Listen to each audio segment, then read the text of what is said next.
तो आज हम स्टार्ट करने जा रहे हैं exercise 3.3 chapter 3 data handling class 7th। ये एक्सरसाइज टोटली ग्राफ बेस्ड है। इसमें कुछ क्वेश्चन हमें करने हैं जिसमें ग्राफ को यूज़ करके हमें आंसर देना है और कुछ क्वेश्चन में हमें ग्राफ ड्रॉ करना है। तो चलिए फर्स्ट क्वेश्चन से स्टार्ट करते हैं।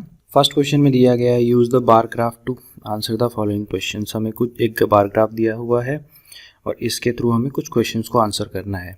तो फर्स्ट क्वेश्चन है हमारे पास, which is the most popular pet. तो इसमें मोस्ट पॉपुलर पेट पूछा है, तो सबसे ज़्यादा पेट जो ओन किया गया है वो कौन सा है, वो है कैट। तो इसका आंसर क्या होगा, कैट। तो इसका आंसर हम लिख देते हैं, the most popular pet is cat. इसके बाद नेक्स्ट पार्ट देख लेते हैं। नेक्स्ट क्वेश्चन में क्या कहा गया है, how many student have dog as a pet. तो डॉग एज अ पेट कितने लोगों के पास है, ये हम चेक कर लेते हैं एक बारी। हमारा डॉग ये रहा। डॉग एज अ पेट कितने लोगों के पास है, dog as a pet 8 students के पास है। तो इसका आंसर क्या हो जाएगा, 8 children have dog as a pet. तो चलिए नेक्स्ट क्वेश्चन की तरफ चलते हैं। नेक्स्ट क्वेश्चन में हमें बोला गया है, read the bar graph which shows the number of books sold by a book store during 5 consecutive years and answer the following question. About how many books were sold in 1989, 1990, 1992। तो हमें ये बताना है कि ये तीनों ईयर्स में कितनी कितनी बुक्स सेल की गई थी। तो हमें 1989 का निकालना है। 1989 का ये समवेयर लाई करता है 170 बुक्स पे, ये लाई करता है 170 बुक्स। उसके बाद 1990 का हमें फाइंड आउट करना है। 1990 का ये समवेयर अप्रॉक्सीमेटली 475 पे लाई करता है। और उसके बाद 1992, तो 1992 का निकालना है, तो ये हमारा समवेयर 225 बुक्स पर लाई करता है। तो एक बार इसका आंसर लिख देते हैं। इसका आंसर हो गया 170, 475 एंड 225। तो चलिए नेक्स्ट पार्ट में देख लेते हैं क्या दिया गया है। In which year were the 475 books sold, about 225 books sold.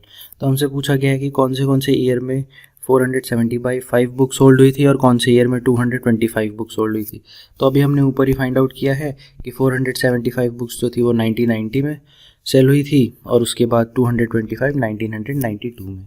तो हम इसका आंसर यहीं से लिख देंगे, बाकी आप ग्राफ से भी देख सकते हो 1990 1992। अब थर्ड पार्ट देख लेते हैं। In which years were fewer than 250 books sold. कौन से ईयर्स हैं जिसमें 250 से कम बुक्स सेल हुई हैं। तो 250 के अराउंड, तो 250 समवेयर यहाँ लाई करेगा। तो हम देख लेते हैं कि इसमें कौन से ईयर है, 1989 और 1992। तो इसमें 2 ईयर्स होंगे, 1989 1992। तो अब इसका लास्ट पार्ट देख लेते हैं। Can you explain how would you estimate the number of books sold in 1989। हमें इस क्वेश्चन में पूछा गया है कि हम कैसे बताएंगे number of books sold in 1989। हम वो कैसे एस्टिमेट करेंगे, वो हम कैसे कैलकुलेट करेंगे। तो हम वो ऐसे कैलकुलेट करेंगे, स्केल को जैसे यहाँ पे यूज़ कर लेते हैं। स्केल हमें बोला गया है 1 centimetre is equals to 100 books. तो ये जो पूरा स्लॉट है ये 100 का है, इसके अकॉर्डिंग हम इसको सॉल्व कर देंगे। तो स्केल इसमें आंसर लिख देंगे, it can be estimated using the height of the bar such that height of 1 centimetre is equals to 100 book. तो चलिए अब नेक्स्ट क्वेश्चन की तरफ चलते हैं। नेक्स्ट क्वेश्चन में बोला गया, number of children in 6 different classes are given below, represent the data on graph. तो हमें ये डाटा दिया गया है, इसका हमें ग्राफ फॉर्म करना है। इसमें दिया गया है कितने बच्चे अलग अलग क्लासेस में एनरोल्ड हैं एक स्कूल में, तो हमें इसका ग्राफ बनाना है। तो चलिए एक बार इसका ग्राफ बना देते हैं। सबसे पहले हमने इसका एक बार ग्राफ बना दिया। बार ग्राफ कैसे बनाया, हमने एक्स एक्सिस पे ले लिया क्लासेस को, हमने वाई एक्सिस पे ले लिया नंबर ऑफ चिल्ड्रंस को, तो उसके अकॉर्डिंग हमने पुट कर दिया। अब इसमें कोई पूछे कि इसका स्केल क्या है, तो 1 square unit is equals to 20 children. तो इसके थ्रू हमने पुट कर दिया। हमारे पास जैसे कि हम 1-2 देख लेते हैं। 5th क्लास में हमारे पास 135 स्टूडेंट्स थे, तो हमने 135 शो कर दिया। 6th में 120 थे, 7th में 95 थे, देन 100, देन 90, देन 80। तो ये हमने बार ग्राफ प्लॉट कर दिया है। अब देखते हैं इसके ऊपर बेस्ड क्वेश्चंस क्या हैं। How would you choose a scale. हम इस ग्राफ का स्केल कैसे चूज़ करेंगे। हम इसमें 20 का गैप लेंगे। इसमें हम क्या करेंगे, 1 square unit is equals to 20 children. इससे होगा क्या, इससे हमारे पास जैसे क्लास 7th में, क्लास 9th में, क्लास 8th में जो भी चिल्ड्रन है इनमें डिफ्रेंशिएट करना बड़ा ईजी हो जाएगा। तो चलिए अब नेक्स्ट पार्ट की तरफ देखते हैं। Which class has maximum number of children and minimum. तो मैक्सिमम नंबर ऑफ चिल्ड्रन किस क्लास में है, हमें यहाँ पे दिख रहा है कि मैक्सिमम नंबर ऑफ चिल्ड्रन 135 है और वो क्लास है 5th। Minimum number of student है 80, वो क्लास है 10th। तो ये आंसर हम इसका लिख देंगे और आगे बढ़ेंगे। तो आंसर हमने लिख दिया है। उसके बाद लास्ट क्वेश्चन है, find the ratio of the student of class 6 to the student of class 8। हमें रेशियो बताना है 6th और 8th के स्टूडेंट का। तो 6th और 8th के स्टूडेंट हम देख लेते हैं कितने कितने हैं। 6 में है हमारे पास 120 और 8th में है 100। तो इसका 120:100। तो अब हम इसका रेशियो निकालेंगे। रेशियो कैसे निकालते हैं, 120/100 कर देंगे इसको। ये 0 से 0 कैंसिल, ये हो जाएगा 5, ये न्यूमरेटर हो जाएगा 6, तो रेशियो हो जाएगा 6:5। तो यही हम आंसर लिख देंगे। रेशियो हमारा 6:5 हो जाएगा।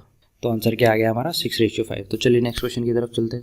The performance of a student in first term and second term is given below. Draw the double bar graph choosing appropriate scale and answer the following. हमें डबल बार ग्राफ बनाना है किस data का, ये data दिया गया है हमारे पास। एक बच्चे हैं जिनके फर्स्ट टर्म और सेकेंड टर्म के स्कोर का कंपैरिजन दिया हुआ है। तो इसका हम एक बार डबल बार ग्राफ बना लेते हैं। तो डबल बार ग्राफ हमारा ये रहा। इसमें हमने क्या किया है, हमने इंग्लिश के marks, Hindi marks, maths, science, social science, इनके मार्क्स को अब ग्राफ में प्लॉट कर दिया है फर्स्ट टर्म और सेकंड टर्म के। फर्स्ट टर्म हमारा ये वाला बार है, सेकंड टर्म के लिए हमारा ये नेक्स्ट वाला बार है।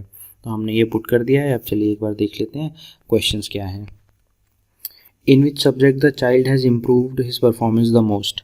इम्प्रूवमेंट के लिए हमें मार्क्स बढ़ने चाहिए फर्स्ट टर्म से सेकेंड टर्म में।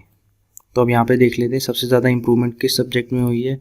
सबसे ज़्यादा इम्प्रूवमेंट हुई है मैथ्स में। 88 से 95 का इम्प्रूवमेंट है। तो इसमें हम आंसर लिख देंगे मैथ्स। अब नेक्स्ट पार्ट देख लेते हैं। In which year the improvement is least. कौन सा ऐसा सब्जेक्ट है जिसमें इम्प्रूवमेंट बहुत कम है, मतलब इम्प्रूवमेंट तो है बट वो बहुत कम है। तो इम्प्रूवमेंट सबसे कम किस में है, सोशल साइंस में। सिर्फ 2 का ही इम्प्रूवमेंट हुआ है, 2 मार्क्स, सिर्फ 2 मार्क्स का ही इम्प्रूवमेंट हुआ है। तो इसका आंसर क्या हो गया, सोशल साइंस। तो अब नेक्स्ट पार्ट देख लेते हैं। Has the performance gone down in any subject. क्या किसी सब्जेक्ट में परफॉर्मेंस गिरी भी है, यहाँ पे हमें कहीं विजिबल है।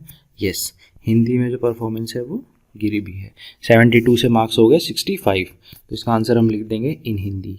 चलिए क्वेश्चन नंबर 5 की तरफ चलते हैं। क्वेश्चन नंबर 5 में consider this data collected from a survey of a colony. एक डाटा दिया गया है जिसमें कुछ लोगों से पूछा गया है कि उनको क्रिकेट देखना, बास्केटबॉल देखना, स्विमिंग देखना, हॉकी देखना और एथलेटिक्स देखना पसंद है या पार्टिसिपेट करना पसंद है। तो ऐसे उनका ओपिनियन लिया गया है। तो ओपिनियन लेने के बाद डाटा हमारे पास आ गया है, ये डाटा है हमारे पास। तो हमारा फर्स्ट क्वेश्चन है, draw double bar graph choosing an appropriate scale, what do you infer from the graph. तो चलिए एक बार ग्राफ ड्रॉ कर लेते हैं, उसके बाद इन्फ्रेंस देते हैं।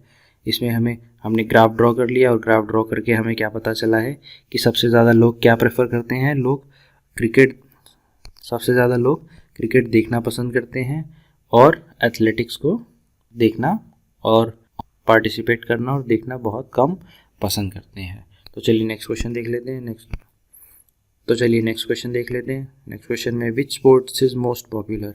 तो यहाँ पे सबसे साफ दिख रहा है कि मोस्ट पॉपुलर स्पोर्ट्स कौन सा है हमारा, क्रिकेट। तो क्रिकेट हो गया इसका आंसर। तो ऐसे ही तो इसका आंसर लिख देते हैं, most popular sports is cricket. तो एक बार नेक्स्ट पार्ट देख लेते हैं। नेक्स्ट पार्ट में हमें बोला है which is more preferred watching और participating in sport.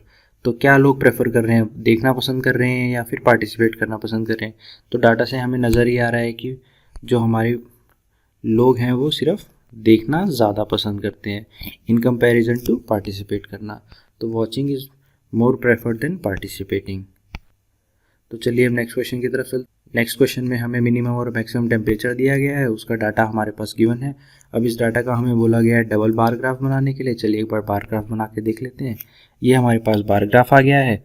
Bar graph में जो फर्स्ट वाला बार है वो मैक्सिमम टेम्परेचर है, सेकंड बार जो है वो मिनिमम टेम्परेचर है।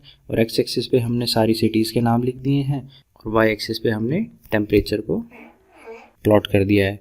तो चलिए एक बार इसके क्वेश्चन देख लेते हैं। इसमें क्वेश्चन क्या बेस्ड है, कुछ which city has the largest difference in maximum and minimum temperature on given data. कौन सी सिटी में सबसे ज़्यादा डिफरेंस है मैक्सिमम और मिनिमम टेम्परेचर में। तो यह अगर ग्राफ में हम देखते हैं तो हमें पता लगता है कि जम्मू एक ऐसी सिटी है जहाँ पर मैक्सिमम और मिनिमम टेम्परेचर में बहुत ज़्यादा डिफरेंस है।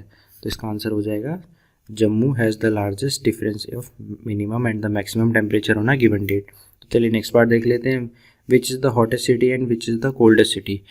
वो सिटी कौन सी है जो सबसे ज़्यादा हॉट है और वो सिटी कौन सी है जो सबसे ज़्यादा कोल्ड है। तो इसका आंसर कैसे पता लगेगा, जहाँ टेम्परेचर सबसे ज़्यादा होगा वो सबसे ज़्यादा हॉट होगी और जहाँ का मिनिमम टेम्परेचर सबसे कम होगा वो कोल्ड होगी। तो हमें नज़र आ रहा है कि जम्मू का टेम्परेचर सबसे ज़्यादा है तो जम्मू हॉट होगी, और हमारे पास बेंगलोर का टेम्परेचर सबसे कम है तो बेंगलोर कोल्ड होगी। तो इसका है Jammu is the hottest city and Bangalore is the coldest city. तो चलिए एक बार पार्ट 3 की तरफ चलते हैं। पार्ट 3 में name 2 cities where maximum temperature of one was less than the minimum temperature of the other. तो हमें ऐसी 2 सिटीज़ बतानी है जिसका मैक्सिमम टेम्परेचर जो है वो उसके दूसरी सिटी के मिनिमम टेम्परेचर से भी कम है। तो इसमें पेयर बनते हैं हमारे 2 पेयर बनते हैं। 2 पेयर वो क्या है, बेंगलोर एंड जयपुर। जैसे हम एक बार देख लेते हैं बेंगलोर एंड जयपुर में कैसे पता लगा। बेंगलोर का जो हमारा मैक्सिमम टेम्परेचर है वो है 28, और जो बेंगलोर का मैक्सिमम टेम्परेचर जो है वो 28, और जो हमारे जयपुर का मिनिमम टेम्परेचर है वो 29। मतलब जो इसका मैक्सिमम टेम्परेचर है उससे भी ज़्यादा दूसरी सिटी का मिनिमम टेम्परेचर है। तो एक सिटी का कॉम्बिनेशन ये हो गया, और दूसरा क्या हो सकता है, बेंगलोर एंड अहमदाबाद। बेंगलोर एंड अहमदाबाद जैसे हम देख लेते हैं, बेंगलोर में क्या है, बेंगलोर में मैक्सिमम टेम्परेचर 28 है और अहमदाबाद में मिनिमम टेम्परेचर 29 है। मतलब मिनिमम टेम्परेचर भी मैक्सिमम टेम्परेचर से ज़्यादा है। तो इसके आंसर हो गए यही दोनों। तो एक बार अब नेक्स्ट पार्ट में देख लेते हैं। Name the city which has the least difference between its maximum and minimum temperature. ऐसी कौन सी सिटी है जिसमें सबसे कम डिफरेंस है उसके मैक्सिमम और मिनिमम टेम्परेचर में। तो ये हम ग्राफ के थ्रू देख सकते हैं। ग्राफ के थ्रू हमें नज़र आता है कि मुंबई में मैक्सिमम और मिनिमम टेम्परेचर के बीच में जो डिफरेंस है वो सबसे कम है। ये आप अलग अलग सिटीज़ का मैक्सिमम मिनिमम टेम्परेचर का डिफरेंस कैलकुलेट करके भी सॉल्व कर सकते हैं, अदरवाइज ग्राफ में देख कर भी सॉल्व कर सकते हैं। तो चलिए इसका आंसर लिख लेते हैं एक बार। Mumbai has the least difference between its minimum and maximum temperature. I hope आपको ये सारे क्वेश्चन समझ आए होंगे। Thank you for watching, have a good day.